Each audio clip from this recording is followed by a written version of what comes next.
What's going on, guys? I hope everyone's doing well.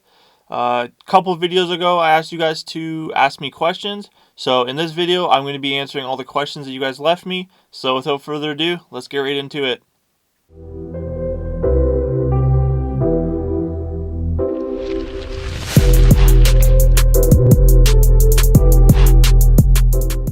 The first question comes from East Arcadia.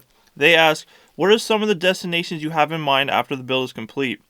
Do you plan on traveling solo, with someone, or with a few other people and vehicles? And what other kind of hobbies do you have? When I'm done the build, I plan on traveling across Canada. I live in Ontario, about 3 hours south of Toronto. That's probably like the biggest city that most people will know is Toronto. Um, so yeah, I'm just kind of planning on going up through Ontario, then going across to British Columbia. I have a couple friends out there, so I'm gonna be stopping, hanging out with them, and just doing cool stuff. I am going to be going solo. I do have a friend who lives in the same town as me, um, that is building a van as well, but he's going with his girlfriend. So I'm sure that we'll meet up somewhere along the way. They're going out west too, so we'll probably be kind of hanging out, meeting up, and doing some cool stuff as well. And what other kind of hobbies do you have? Um, I'm really into fishing, bass fishing, pretty much any kind of fishing, but I'm really into fly fishing. Like I tie my own flies and stuff like that. So that's pretty much what I do for the most of my time is fish. I'm also into photography, um, videography stuff. Right now I'm actually filming on my DSLR, so the quality is probably better than my GoPro. But I'm waiting for a mic for my GoPro, so that's why I'm filming on this because I have a external mic that I think's going to be a little bit better. So also I'm into like a lot of like outdoor like hiking, camping, um, like bushcraft stuff, anything kind of along those lines. Next question is, why did you choose construction wood for your walls and not a lighter material like paneling? Is there any noticeable impact on gas mileage? It looks great, just curious. Thanks a lot, dude. The main reason why I chose construction wood over paneling is money. Like I'm trying to do this like on a cheap budget, and one piece of paneling or one piece of like construction wood, an 8 foot piece was like $1.70 something, and one piece of pine paneling, like the tuck and groove stuff, was $8. Um, since this is my first build and it's kind of trial and error, I there's a lot of pieces that I cut that I didn't like how they fit. So instead of throwing away an $8 piece of paneling, I could I didn't throw away any of my paneling. I used it on other projects, but I wouldn't be able to use paneling on any other construction of the van. So probably money is the um, biggest factor on why I used construction wood. I've actually been thinking about paneling or planing them down, but that's a lot of work to do because they're about half inch, and I could plane them down to about quarter. Um, but then I started thinking about how much I actually took out of here. Like those bench seats that were in here were probably like 50 pounds each, and all this wood for the ceilings and the both walls. There's no way that it was that is 50 pounds. Um, so as well as this van has the tow package, so it has like the bigger springs, and like these are just made to pull a lot of stuff. So if you think about it, it's either you're pulling a camper with a whole nother trailer, or you put a little bit more weight in here. I don't know how the gas mileage is. I haven't drove it since I put all the paneling in. It's been sitting here probably for a couple months now. But once I start traveling and stuff, I'm gonna do like gas mileage updates and stuff like that. So if you stay tuned, you'll get some answers. Next question comes from Eric Sim. He asks, is there certain ways to make money on the road, or are you just going to go with money you saved? Not looking for any numbers or anything personal, just a simple answer. I'm going with money that I've saved. I've been saving for a while now. I've also sold a lot of my stuff to put into the van and for traveling expenses. So Some of the ways I've seen people make money on the road are like graphic design, website building, blogging, running a website, YouTube, just stuff like that. A lot of on the internet, computer type things, as well as I've seen people like travel and do music and stuff. You can go to day labors in cities where you can just go and work for the day and get paid cash and keep going to the next city that you want to travel. So there's a couple ways I've seen people make money on the road. Cities that I'm planning on. God damn it, dude.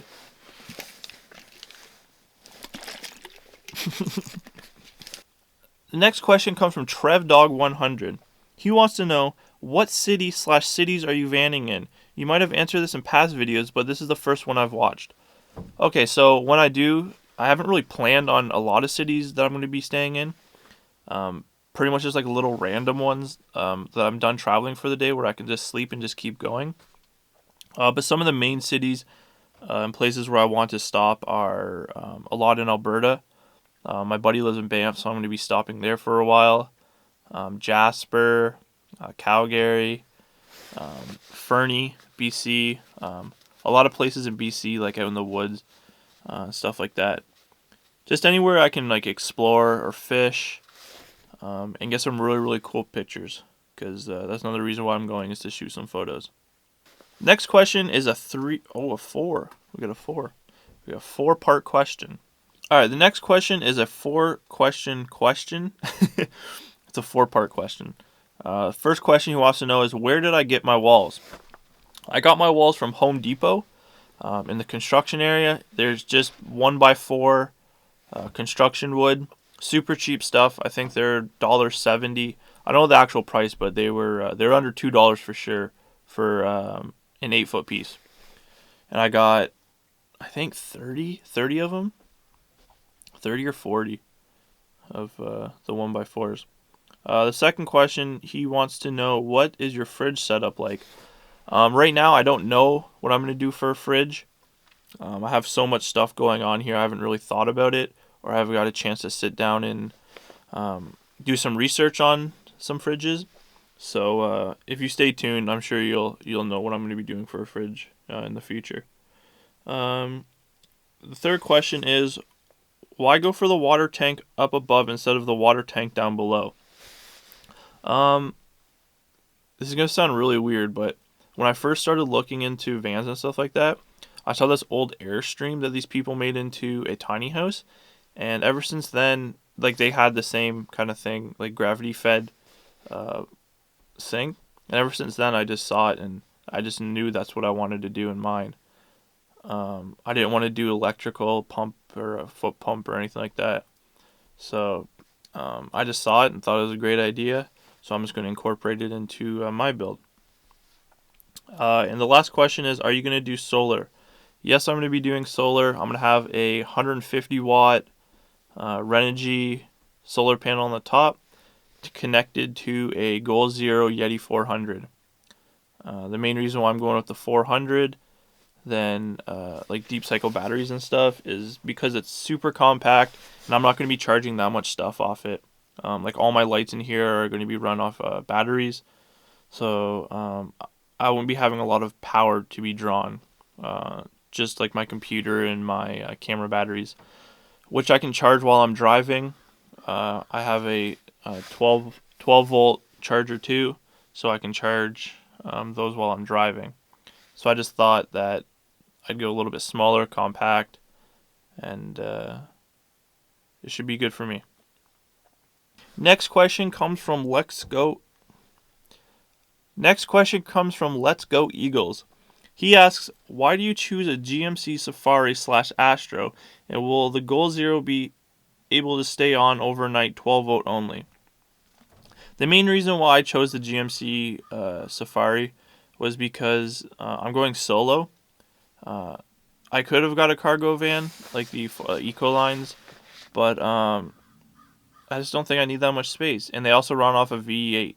This is a V6, so it's going to save me a little bit of gas, as well as these are a little bit more stealthy. They're just like a minivan, but people use them as cargo vans. So they do have the room. If you're looking in minivan type uh, vehicles, I'd look into these just because they have more room. If you're looking into like an actual minivan, the roofs are a little bit lower, and I just don't think you have as much room in the back. So this is kind of best of both worlds. Um, will the Goal Zero be able to stay on overnight on 12 only? I don't know. I have not got my Goal Zero yet, but when I do, I'm gonna be doing tons of different tests. How much stuff draws. So if you stay tuned, you'll see those videos as well. Last question comes from Thomas. It's also a 3-part question. He asks, "Hey man, I have a few questions for you. First question, do you intend on living in your van full time or just taking short trips?" Um, I don't know what you consider short trips. To me, it would be like just like a weekend thing. I'm definitely not doing that. I'll be living in my van months at a time. If I was doing just short trips, I wouldn't be putting a kitchen in my van. I would have made a bigger bed with more storage, pretty much, than just eat off like paper plates, and I could just bring back home and throw out. But with this, I'm gonna be living in it for months at a time, so that's why I kind of put a kitchen area in it. Hope that answers your question. Second question: how does your family feel about living in a van? Um, they think it's cool. They have nothing against it. They're super supportive. Um, they think it's cool. They um, yeah, they think it's cool and they support it. And the last question is: got any advice for someone who wants to build a camper van? Thanks. Um, my main advice to someone who wants to build a camper van is do your research before. Know if you're going by yourself or with somebody. Um, know how much room you need to have to live. Like me, I don't need that much. That's why I got a smaller van. So it also cuts down on fuel. Um, just take your time. Like, I mean, unless you're in a rush. But if you're not in a rush, I would just say just take your time and think stuff over. Pretty much what I did was I wrote down everything that I wanted to put in the van, drew up a bunch of different random stuff, and yeah, I pretty much just kind of took my time. I'd still work on it every day, but I would think a lot about it, like even when I'm not working on it. So that's kind of my advice to you if you're looking into a van is just research, take your time, and know what you want in it, and you'll get what you want out of it. So hope everyone liked this kind of video. Um, I'm not going to do them too often. I just thought I would do it just because a lot of you guys have questions that could help out other people. Um, but yeah, I'm going to be getting back on a regular schedule here with the van build. I have some really exciting stuff to show you guys, including this right here. It's a mattress. So, yeah, within the next couple of days, you'll be seeing a lot of different stuff in here. Like, my bed's not even in here right now. So, yeah. Hope everyone has a good day. And until next time, take it easy, guys.